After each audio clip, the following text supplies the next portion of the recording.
Hey, How are you? I'm fine. How are you? I'm great. Pleasure. It's a pleasure to do this with you. Same. So, how's your weekend been? It's been fine. We just had the full moon and it was kind of intense. There's a lot of, Yes, yeah, releasing of the old paradigms and old timelines and just we're trans trans transitioning to a new cycle. yes. How have you been? I've been good. The moon usually does hit me quite bad because of my astrological natal positioning. So I do tend to get it extreme because I've got. Do you understand astrology Yeah, or not really? yeah. What's your Okay, so sign? I'm born with Uranus and Moon exactly conjunct on the same Wow. degree. So when there's a new moon, it's like Uranus just makes it erratic, and it's just like, no, I can't handle this. It's bad for me. So Yeah. um, yeah, so it's quite extreme for me. My head usually explodes when it's a full moon. It's a bit of an exaggeration, but that's how it feels. It's like, "Urgh, I don't want to do this anymore. Leave me alone. Um, so it is extreme for me. But yeah, I deal with it as is. Um, I'm curious. I forget the word for it. The drape behind you. What is that? Oh, it is the moon. Arrow. Yeah, I was going to Yeah. say that looks like the moon. Moon. Right, As we're right, right, talking right, about right. it. Right. Okay, interesting, Yeah. interesting. And it's directly Um, connected where we're gonna talk about shadow work. yes, yes. Um, yeah, obviously, we're going to be talking about that, not the fruit or anything behind me. So, uh, yeah, so I think the first thing is that I wanted to get into about shadow work is because one of the things that I have when I in recent times, I'd say particularly this year, what I have started to do is I've started to make connections between shadow work and tantra. Hmm. Um, because tantra, and I think this is something, maybe this is just a starting point, Yeah, but I think that tantra is actually misunderstood by a lot of people because a lot of people start of it and they think, oh, it's just it's something which is based on it's the same thing as the Kama Sutra, which is not true at all. It is something completely different. It's more about being present. I see it as mindfulness, it is. and I see it as a means of integrating the shadow. It is a What's your meditation. opinion Yeah. and view on that? I feel like Tantra is like whatever feelings, emotions, thoughts that rise up, you deal with it and integrate it, and Yeah. you're becoming whole like every second. Yes. That's Yeah. my understanding of the Tantra. And it's like all chakras are regenerating, reintegrating. Right. Right. Right. Right. Yes. Yeah. That makes total sense to me because when we sorry, I was going to tell you that it's starting to get a bit dark in here.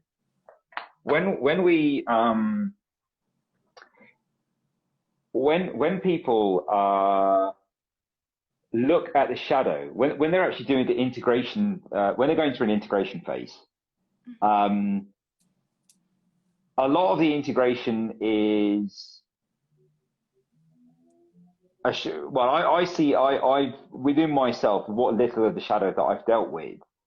It's because it's an ongoing process, right? Yeah. So it's what you question. A lot of it for me has been around relationships, Yeah. relationships with ex-partners, with ex-girlfriends, how I have learnt to become and see them as teachers And what they have left me to take away from that relationship with, Mm-hmm. to integrate it into myself, to grow and expand, I started to see them more as a teacher instead of what I used to do, which was blame them all the time. Oh, she said that, and that one used to do that, and oh, that one. I don't look at it that more. I still have my moments about it, and that's where I know that there are still some fragments of a relationship that are not fully integrated, but I've at least become a lot more mindful of it and Mm-hmm. started to see them as a whole, as an individual, as a teacher, Yes. uh, to me. And that's something which has brought about a great degree of serenity within myself. Um, but with Tantra, I think it's changed my perception of intimacy completely. Um, it's changed my perception of how I see women. Yeah. And this is one of the things that I was saying on True Living Tribe. The reason why I wanted to be an ambassador, particularly towards men, because I just feel that when it comes to the shadow, I feel it's not fair on women because it seems that women are the ones who've been brave enough, majority of them, not all, but a larger number, if we were to compare both genders, Yes. a large number of women are becoming a lot more brave to deal with it. Men are still kind of cowering down, and it's because they're not, their own ego Mm-hmm. does not allow them to or want to face integration. I mean, like yesterday, I was reading up an article in astrology about synastry, and it says that someone wrote this, and I really it tickled me. I really liked it. They said that when people look at composite and synastry charts for like for marriages for couples or something, they say that the holy grail is when you see the sun and the moon line up together, Yeah. and um, that kind of just the way that it was expressed as it was defined as the holy grail. Uh, but the author of that article made it very clear. They said that usually if it's a man's sun and if it's the woman's moon, if they line up together astrologically in synastry, that's a much more comfortable sinistrical uh, conjunction. Yeah. But Alignment. when it's the other way around, when it's the man's moon, so his feelings, his feelings, his intuitive side, his feminine side, if that had to line up with a woman's masculine side, she's quite comfortable with that. Yeah. But he doesn't like that. He doesn't like the ideology. Oh, that I have to play house husband. That I have to take care of the kids. I have to do that. I have to, I have to clean the house while she wears the trousers and she goes to work. She makes all the financial decisions. She's the breadwinner. That's quite a difficult thing for men to digest. I understand that, but I don't think it's an excuse for men to do that. They should be able to. In fact, I think my perception of a divine masculine, healthy masculine, is where he gives that space Mm-hmm. to his lady, or in the case of a gay partnership, to his feminine counterpart, Mm-hmm. to allow for that energy to flow freely between them, saying Yeah. that, okay, if you are the one who is going to be the breadwinner, I don't mind playing the house. I don't mind being the house husband. You might be the woman and you may be the female in this partnership, but that's okay. I don't mind you being the breadwinner if that's how this dynamic's going to play out. Um, but a lot of them can't do that. I don't know if you have if you yourself as an individual, if you've experienced something like that, or if you have seen that. Yes, I have definitely seen that, but I feel like it's the key is to find the balance between the divine masculine and the divine feminine. Absolutely. Yeah. Yeah, I feel like you don't necessarily have to have just one person to be the breadwinner and the other one has to be at the house and embrace the feminine all the time. I think it's the Sure. best if you can like trade and you can find the balance and how you interact most comfortably with your partner. And I think once you like, if nothing, like you're like an empty tube and nothing triggers you, and you should have no problem with your partner because you know that your partner is ultimately you, and Yes. Everything is connected, and you guys, if you have a problem, you look into yourself and the other do the same, you know. Yeah. It's a balance, and it's like you keep cleaning your projections, and therefore there's nothing that uh, hurts you or this relationship. It's just like a growing process and expansion process. Yes. Yeah. I like that. That's a that it's funny that you use those two words because those are the words that I like to use as well, growth and expansion. Mm-hmm. Um, in not just in partnerships, but just even as an individual, that when you grow and you expand, um, yeah, I mean, just before I came on to this live, I was just running through some thoughts aloud, and that thought came up to me. It's like, would I date somebody? One of my exes, an ex that I was in love with years ago. I asked myself, would I date that kind of archetype or that person again? And I thought to myself, actually, no, I wouldn't, because I said that version of me that was attracted to that kind of persona. Yeah. I've outgrown that former version of myself. Mm-hmm. So where's the space for me wanting to attract that person?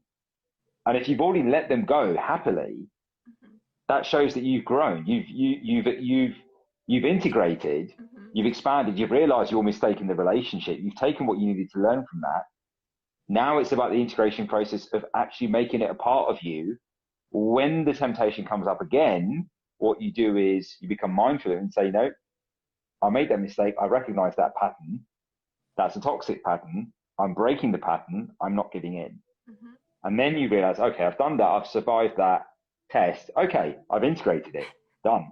I've hit, at least Move that into part a of it. new timeline. Right. Um, so, I'm curious one of the things I like doing when I do IG lives is asking the other person their story. I'm a bit of you could say I'm a bit of a reporter, a journalist, but I love sharing stories. Yes. How did your story begin? So I was born a really depressed child. Okay. Ever since I was very young, like I remember Yeah. really curious about death and really curious about Okay. spirituality. Even when I was like just 4 or 5, I would have crazy Wow. dreams. I would just ask my parents what's going on, and I'm like, what is death? Like, I kind of want to die. I kind of want to experience that. And they're Right. really freaked out. Obviously, Yeah. they didn't tell me anything, and I just kept searching, and I was super confused about why am I different, why am I having these thoughts, but then, um, and then it just there's no answers, and I didn't find anything, and then I I was kind of just in a depressed cycle.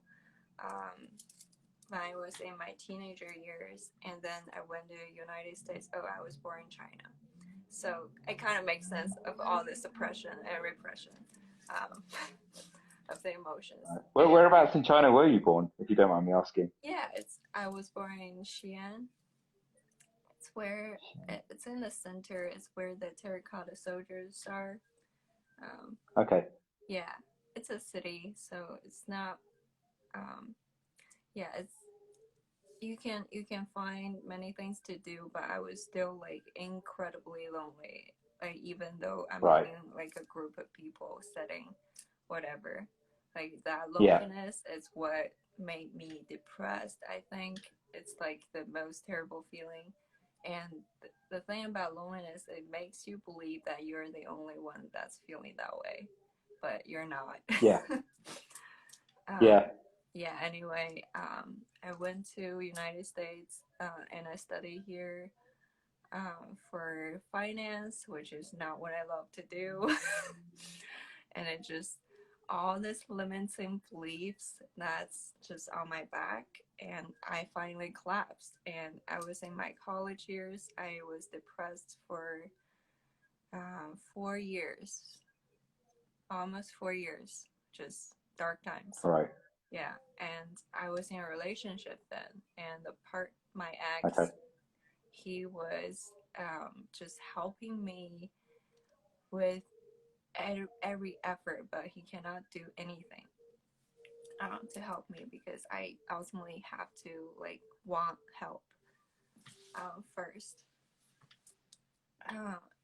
I was diagnosed with bipolar, eating disorders, sleeping issues, and just just just like there's no answers that I've always been searching for. And then I kind of just almost gave up. I'm like, okay, nothing's working, so I'm just gonna do whatever. So I'm not going to school anymore, and I quit antidepressants just on my own, which I don't recommend that, but that's what happened to me. And yeah, and then I just started meditating because somehow I have this friend from early on that she started a meditation group and a company in China, and I just I know she used to be depressed, and she's like very gothic and make music. Right. And then she was like my idol back then.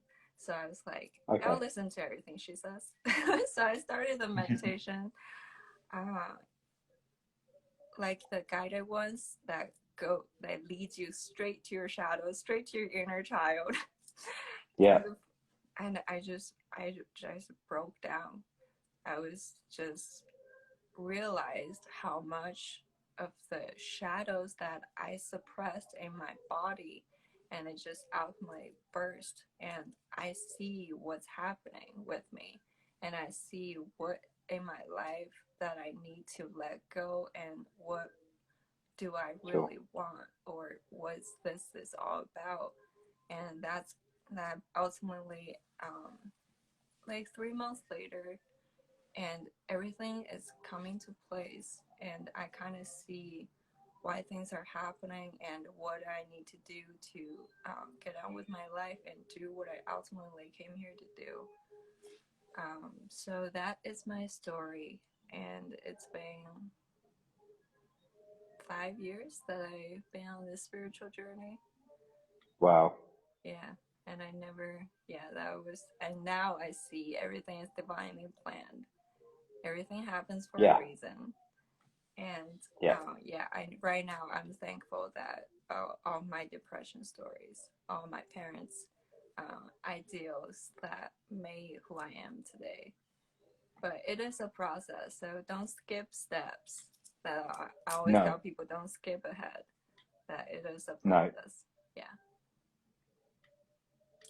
Awesome. That's so good. That's so good to hear that you are out of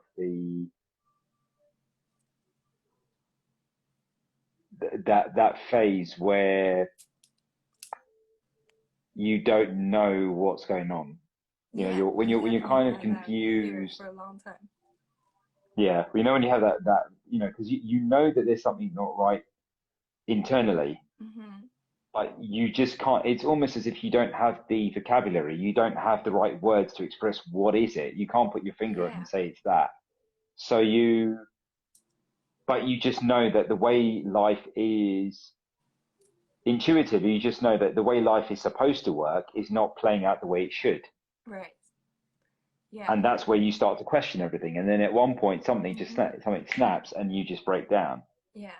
But as you say, it takes years, so it's divine timing. Everything happens at a certain point in time for a pre-planned event, a premeditated event, I would say, for it to trigger.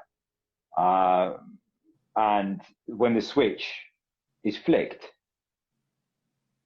everything just suddenly starts to make sense, and everything gradually falls in place, and you have that's the awakening, that's the realization. Oh, okay, there's a lot more. there's a higher consciousness. I have to dive into my own shadows. There's healing to be done. There's energy to be used. There's all these things just come up. But no, that's great. That's good. That's great, and that's so great, brave of you to share. Because I know sometimes not many people are willing to share their stories, which I respect. If somebody's not comfortable talking about it, there are certain events they're not. But what I find is that when you have. I've seen this.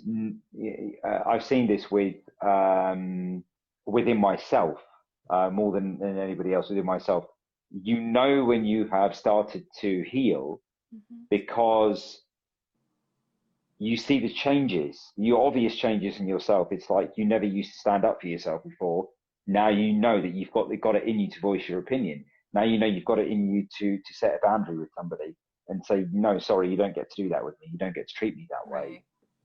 You don't get to tell me how to live my life, which was one of my problems because my dad was very controlling. And he still is a narcissistic person, a person that has narcissistic tendencies in him. But you also start to understand why that person is the way they are. Yes. Because you see that the family pattern is so toxic that it's just been programmed from one generation down to the other. Eventually it's come to you. Exactly.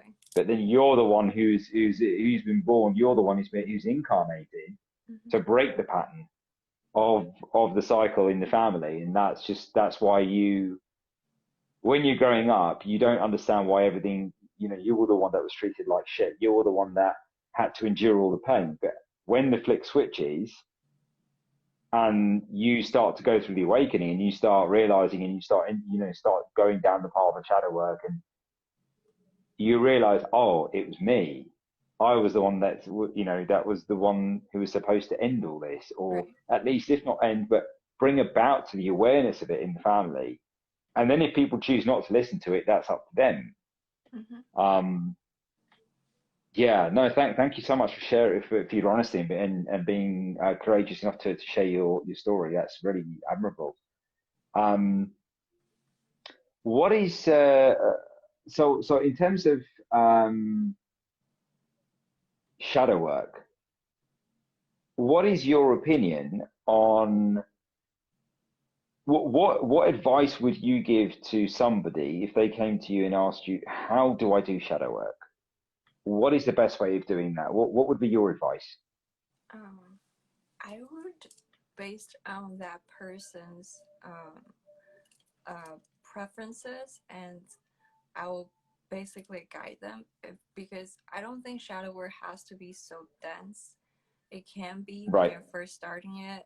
I will always recommend meditation first. It's my favorite and it's the most effective and fastest. I think way to heal shadow work is do hypnosis or meditation. It's like the fastest track if you want to dive into it. Yeah. But if you're like kind of done with that or not interested or don't trust that process, then I will also recommend dreaming or doing art and anything that can just dive into your subconscious basically and find out what's there. It's all like a great tool. Or just doing emotional work, like focus on your emotions, like what rises up. Like recommend recognize your emotions and be mindful of that. Sure. Yeah, and also dreaming, like notice your dreams and remember them, what was going on, and like you can see everything that's part of your dream. Like, can you recognize yourself in your dream? Things like that. Yeah. What about you? What do you recommend? Yeah, that's awesome. Well, for me, journaling is where it started for me. Keeping a journal. But for me, journal was more about, well, mainly, I mean, for me, I started mine based on synchronicity. So it's like all the weird stuff that was happening around me. Seeing the numbers and the 1111s, the 444, seeing all the numbers. Same. Receiving things in the post with 1111 on it, which was bizarre. Yeah, you know, yeah, I found that journaling, but just initially my journaling started with all the weird and wonderful stuff. And then I realized that, well, in time, when I started to kind of come across what shadow work is and how it integrates with all, you know, all the spiritual, you know, because it's not, I was under this, I will confess, I was under this illusion for a while of the whole love and light thing, which I'm not against, but it has its place. It doesn't, you know, it's not just about, you know, because I for one, I'm not going to tell people how they should deal with their own journeys. It's entirely up to them. But I will also say that, in my opinion, just looking at the love and light aspect is only it's only like looking at the yin energy, not the yang. Yeah. You're just looking at the yin side of it. To look at the whole complete circle, you need to add the yang perspective to it. So it's not just looking at the love and light, which is a feminine. It's also about looking at the darkness and the shadow. For sure. Because it's the integration of both. That's what gives you the yin yang. That's when everything comes full circle. So the principle behind the yin yang is a really great example to show that you need to do the shadow work. So for me, I found that journaling was a great way of writing stuff. Yes. It doesn't just have to be about the weird and wonderful. It can be about your thoughts, your dark emotions. It could be how you feel about a person. Why you feel? How was your day? You can start with just how was your day. Tarot then became a bit of a thing with me. It's like drawing a tarot card and then writing it, and then that phase finished. Then I started in recent times during the coronavirus, which was a massive shift for me. The lockdown actually encouraged me to step up my game a bit and become a YouTuber. Yeah. And it was only just this week, in fact, just today, I've uploaded my new video for this week. My ASMR video was the realization as to why I started doing YouTube videos, which were ASMR-based YouTube videos for people, was because I felt like I was doing them Reiki-based energy work based, to be a beacon of light, to be a beacon of hope for people. And my mum actually gave me she offered me two names for a new car that I'm in the process of purchasing to buy. Right. My mum gave me the names Asha and Siddhara in Hindi and Sanskrit. Asha means hope, Siddhara means star. And I thought, well, star. I thought, And then it occurred to me when I looked at my selenite lamp, and I was processing things. I looked at my selenite lamp and I thought, beacon of light, beacon of hope. And then just later that day, my mum sent me this message. Oh, do you want to name your car Asha, Hope, or Siddhara, Star? And I thought, well, that's a good synchronicity. That doesn't have. But then I thought, well, synchronicity, as I'm sure you're aware of, they don't. They're always there for. They have the divine place, right? Yeah. So I thought, okay, hope. But what I realized was, for me, doing YouTube videos, especially, I've only done one role play, and I've got quite a few more to come. But I find that role playing, acting, is a great way of playing out a shadow. Yeah.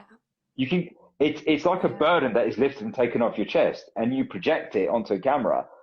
The only danger with that is if a viewer who watches it you may end up projecting onto them.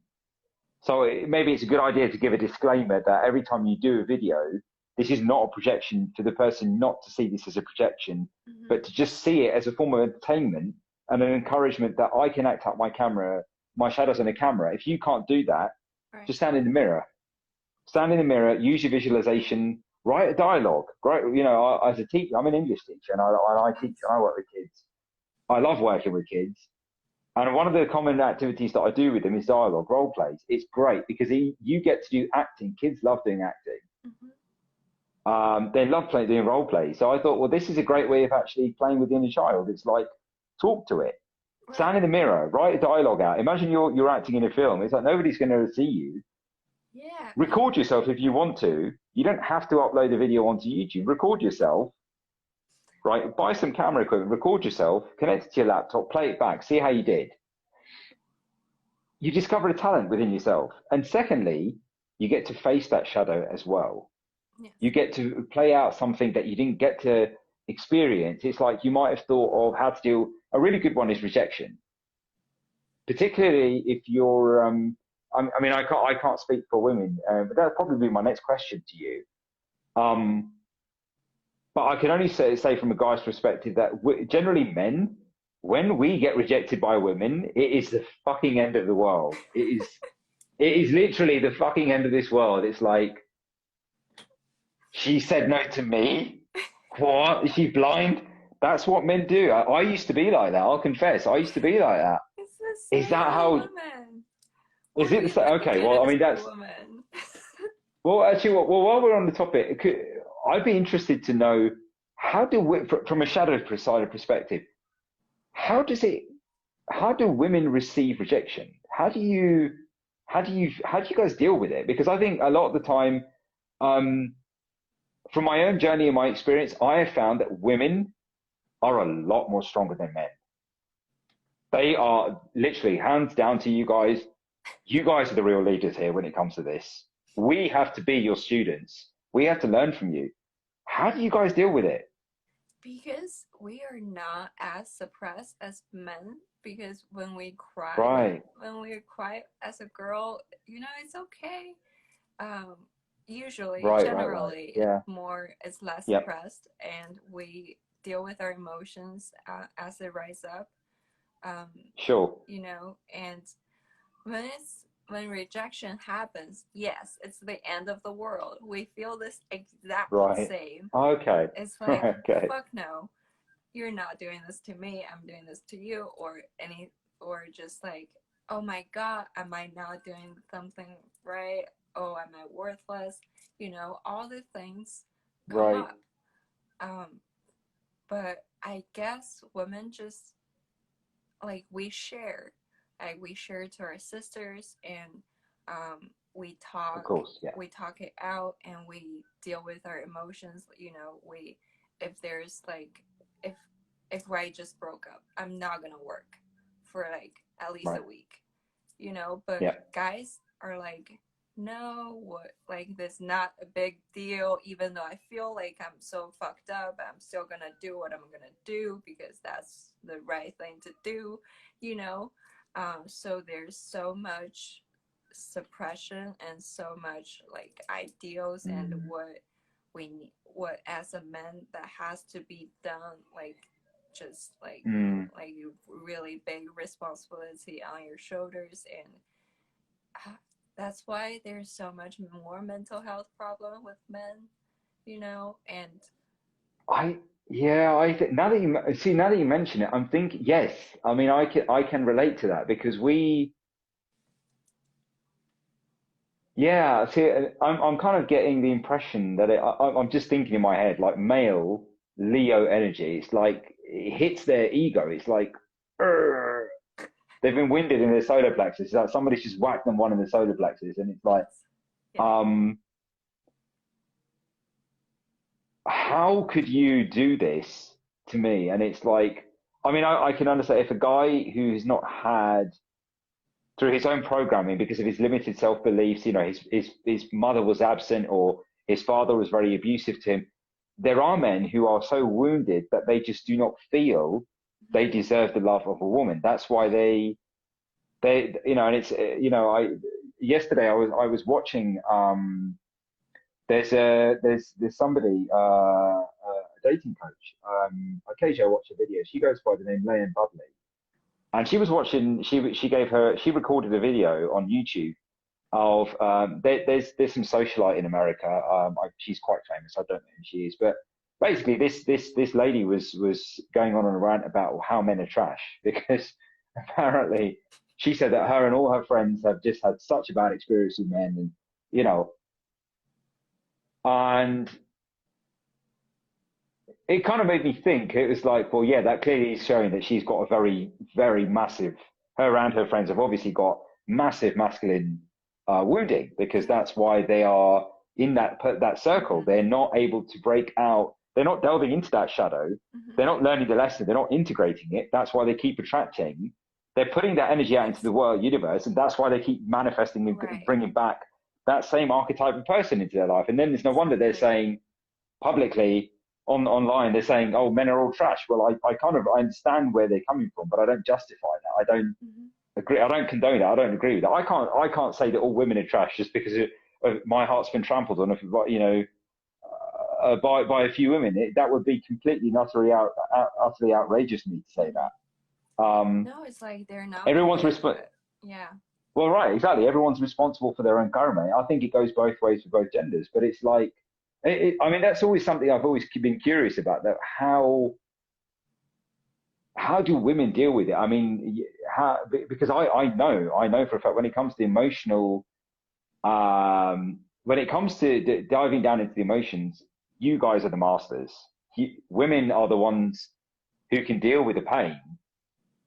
Um, and this is something I've had to get my head around from coming from a culture where men are like said to be the supreme, which is very, very much in Indian culture, and I'm completely against it because it's so wrong. It's so wrong. It's the foul programming that the men have, that and it's a lot of Eastern cultures. I'm sure it may even be a very similar story in China, if I'm not mistaken. Chinese culture, it's a lot of Eastern, I think even and in Western cultures as well. Men have just been this, oh, we have to control everything. But it shouldn't be that. It shouldn't be men controlling everything. It should be women controlling everything. People shouldn't have to have control. There should just be a free flow of things between a part there. It doesn't, and again, it doesn't matter whether they're lesbian, gay, bi, transgender, whatever. Both partners, both people in a partnership, it should just be a free flow. There should be that playful, childlike There energy should be like between an them. integration in the community. Now, Right. lose the ego. You're not No, controlling anything. exactly. Nobody's controlling anything. We're just doing things Right. together and make it happen. Yeah. Yeah. And it's like, when people start seeing it that way, they realize that actually relationships are quite a fun thing to be in. Right. And they also realize the bigger lesson that they need to be whole themselves before they actually put themselves out there for dating. Yes. Or they start to question, am I really ready for a relationship? Mm-hmm. And a lot of the times they'll say, no, I'm not. I'm not ready for a relationship, because I can clearly, now that I've done all this work, I started to see that I've got a lot of wounds and I can't bring this to the table. It's not fair for me to bring this to such and such a person. If you tell that person of your story, I think, and if they're willing to help you, not do the work for you, but if they're willing to be that support to you, to be that, I don't want to say that knight in shining armor, because I've made that mistake. You try and heal somebody, you try and heal someone you like, it doesn't work. That's just like, that's literally error 404. That's lesson 101 of putting yourself out there in the dating world. Do not heal somebody. It's lesson 101 in the healer's guide. It's like, do not heal somebody else's wounds, especially if you've developed romantic feelings for them. That is it. Right? Don't. And I made that mistake last year. I really I literally fell flat for this, for someone last year. And I had to learn that lesson the hard way, that as much as it is tempting that, you feel like you've given your heart to this person, they're not willing to do the work themselves. And I'm not going to say that they're not worthy of you. They're just not ready for anything. No. And like and it's also like, why do you attract certain persons? It's usually because like there is something hidden that you didn't aware of, and yes, you cannot even imagine that you have that part inside you. But it's like same for admiration or attraction, and same for if you judge a certain person or if you hate a certain group of people, and it's the same. You have that part inside you. It's the same with them, and you just cannot look into it. And it also happens in relationship a lot because if you had trauma with anger, and then but you're a really nice person and you completely suppress that part, and you're attracting all these angry people in your life and you have no idea why, and it's the same thing to do. Yeah. Yeah. I don't know if any of the viewers, if any of the viewers have got any questions or anything. I think we had something, and Angelica B, I don't know if she's a follower of yours. She said, I hope someone is recording. She's obviously of the opinion that women feel the same as well. She's hoping someone's recording this live because it'd be great on YouTube podcast. I don't know how to, do you know how to put this on YouTube? I think we can save it. Yeah, I think I can save it. And I'll send you the recording and we can both put it on YouTube. Yeah. Totally. Because you've got a YouTube channel, haven't you? Yeah, I do. Haven't been posting much, but I'm starting now. Yeah. Trying to earn love through fixing someone else because we feel unworthy of being loved if we're not rescuing. Yes. It's like once you absolutely changed yourself, and you can only change yourself, and it's hard enough to do that. So just focus on you. So hard. And yes. It is. Once you do that, the other person, if she or he is your partner, will automatically be changed by you. It will automatically be affected, and your partner will see your change and change too. It's not about fixing one another. It's not about rescuing. No. Never. It's like I got given this idea, and a lot of when I get these ideas, it's my spirit guides. My spirit guides are the one that they send me ideas like a flash. It's literally, it just comes straight to my head, and they give me really strange ideas. For example, when I started channeling a few weeks back, they gave me the idea that channeling is no different to driving a car. Once you start effortlessly driving a car, channeling is exactly the same thing. So they've given me this idea that when it comes to wanting to save somebody romantically, it's like they've given me the analogy of a ship in tumultuous waters, and you can see that somebody has fallen overboard. You throw the lifebuoy to them, but they don't want to grab it. No. And you have to choose between that and somebody else who is actually willing to do the work themselves. Yes. That person is the buoy. You may as well save it, throw it in their direction. Don't throw it at somebody who is not willing to do their fair share of the work and heal themselves. If they want to continue to suffer and say to themselves, oh, well, I'm happy for my ex to continue treating me like shit. I'm happy for my partner to use and abuse me. Then the former person doesn't deserve your attention. No. If you want to work with somebody, I mean, in a relationship, I mean, they can come to a relationship not completely healed, because if they were, I think if somebody came to a relationship completely healed, they would probably I think they would have outgrown you so much that they wouldn't even want to be with you. The fact that they haven't, that's a thing that I've understood. They wouldn't even be attracted to you because they wouldn't have the same sort of core values or beliefs as you are, because they would have outgrown you from the start, from the outset. So, but they've done a sufficient amount of work on themselves, and they're still willing to work through things, but they're willing to work through things together as a couple.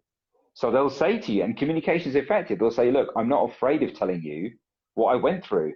I'm not afraid of telling you to what degree my ex treated me like shit, that put me through pain, whether it was physical, it was sexual, it was emotional trauma. that I was abused as a child, um, you don't have shame of telling your partner that. You don't feel like it's any different. I'm quite happy to tell people that, yes, I was abused by my father, mentally, emotionally, physically. I was abused quite badly. The scars are still on me, physical scars. I've still got a physical scar of an extinguished cigarette on my leg, but you deal with the trauma. Yes. And you realize that I can still walk with my head held high. And if somebody doesn't want to be a part of my relationship, part of my life, just even not even romantically, but as a friend, if they think, well, you're a bit weird that, you know, that you've endorsed all that. No, I'm not endorsing it.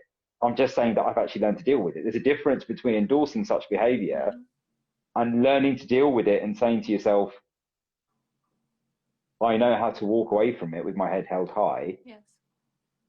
And I am still vulnerable enough to cry. I mean, if you've met somebody recently and you're telling them about it, you have no shame of breaking down and crying in their lap. You've got no shame of crying in their arms.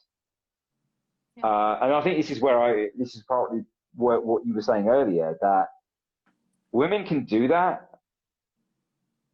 but for a guy to do it and go into that state of vulnerability, into that, you know, go into that feminine side, that takes great courage for a guy to do that. Yes. And yeah, I see your courage, which is so rare among men. I just want to see more of that.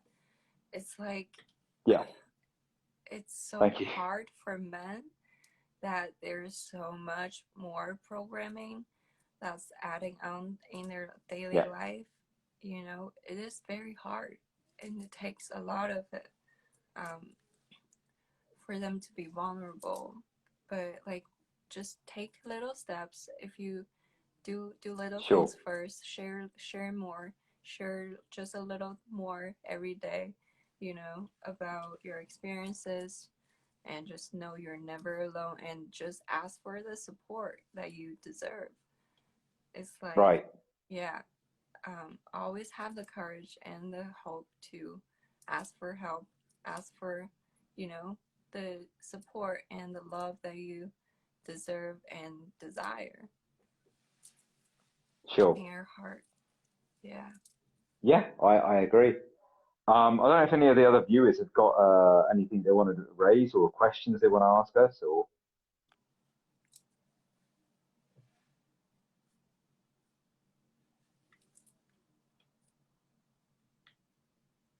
No, maybe not. So, oh, let's see.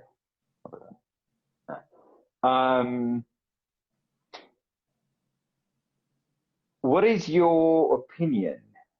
What do you think is a model of two people coming together, having done a certain amount of work on themselves separately? What does that kind of model look like to you if you have two people that have healed, have done a certain amount of healing at least, and come together? What does that model look to you? I feel like it's trustful, and it's always an open communication about everything, and whenever the other person's feeling, it's like get clear on your needs first. It's like, what do you actually need from a partner? Like, do you need love? Do you need approval? Some people, we have all these ideals about relationship and love, and sometimes, what if the other person just want approval? Like, if you don't have approval for me, I don't even care about love, because that's like, I haven't got that from my childhood or from life, and I need that, you know? You have to meet the other person's needs and be very open about that. Like, get clear on it at first, and before you move to the next. I think that's really important. And it's just like, whatever rise up, have the understanding to other person's perspectives, and just be very open, and know that everyone. It's ultimately you to deal with stuff. Awesome. I like that. Beautiful. That's great. That really is great. Um, so Fire Dweller has said something I've had to accept is that shame is going to come up for me when I'm sad, and I deserve to feel shame, sadness, both are lovable. Yeah. Interesting point. Yeah. Validate your emotions. Yeah. That's the first step. That's lovely. That's very admirable of Fire Dweller to come out, be that open about it, because shame. Oh God, when that comes up, there are so many skeletons in the closet, and it's like, not today. Nah, not today. Not today. I don't want to deal with this today. But you have to at some point. You can't procrastinate and keep delaying, because otherwise you will just delay the inevitable. And you have to embody the true version of yourself. Yes. And to find that true version, you have to chisel away at it. And it's like, well, what's the analogy that people use? Yes, they're using onion. It's like you have to peel back the layers of it, but it doesn't happen immediately. It happens over a period of time. It's a gradual thing. It gets better every layer. It does. Yeah, it's horrible. I mean, geez, I'm just thinking of my Saturn return back in 2014. That was counseling after work on a Friday, going home, getting drunk on my own. I was on the floor in my bathroom for 3 hours crying non-stop. That's what it looks like. That's when everything comes up, and it's like the anger and shame and guilt, and it's like, validating emotions. I'm not suggesting this in one way, but I've actually found alcohol really brings up emotions. Scary emotions. I'm not advocating people do this, please, because I've stopped drinking. I do not advocate it, but it seems to do that. It's weird. It's very like weird, and it's my experience is with cannabis, because I used to smoke a lot, but whenever I started my spiritual journey, whenever I smoke, I would go right into the shadows. Right. Yeah. Do you still puff? Do you smoke? No, I quit. No, you stopped it. Yeah, because it's no longer working. It's no longer beneficial to me, and it's just like a vibrational parting ways. But I don't judge anyone to use the medicine. No, me neither. It's plant based. It's medicine based. Me neither. I personally don't. I don't personally smoke cannabis or consume any cannabis based products, but I'm not against them if people want want to make use of them for medicinal purposes, for healing purposes. What works for them, Alcohol, I would not recommend because it's I don't know, how do I put it? It really does something to people when they're doing. It's a great tool to suppress emotions. That's why I don't. It is, but it is, but I also feel it brings things up. It brought things up for me. Not for everyone. Yeah, it definitely does both.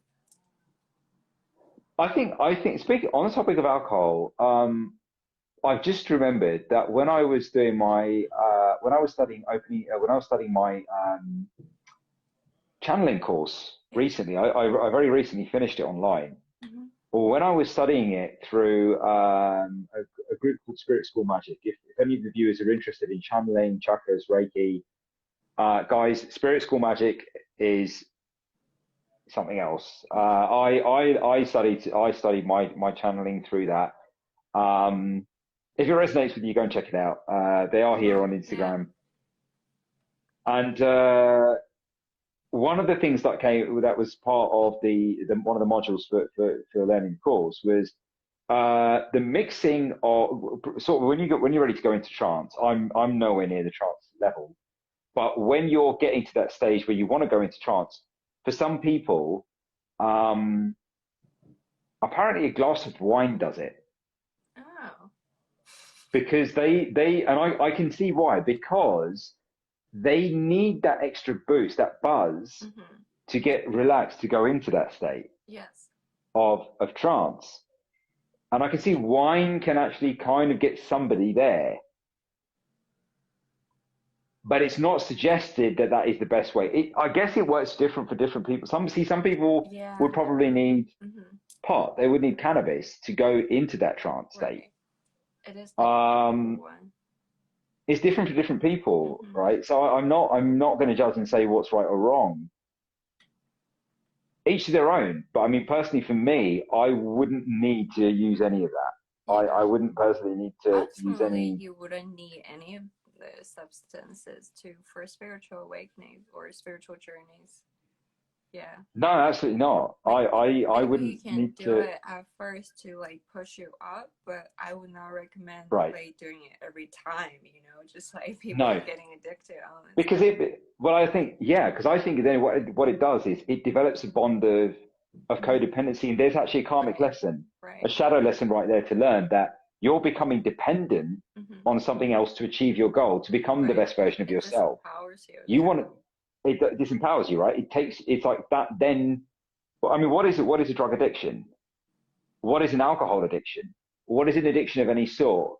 If you look at addiction, uh, masturbation is an addiction, gambling is an addiction, drugs is an addiction, alcohol is an addiction, chocolate as an addiction is, coffee as an addiction is, these are stimulants. You become a slave to them Mm-hmm. if you give your power away to them. Yes. But if you use them, recreationally, or if you use them as a means of, I mean, in this case, I will.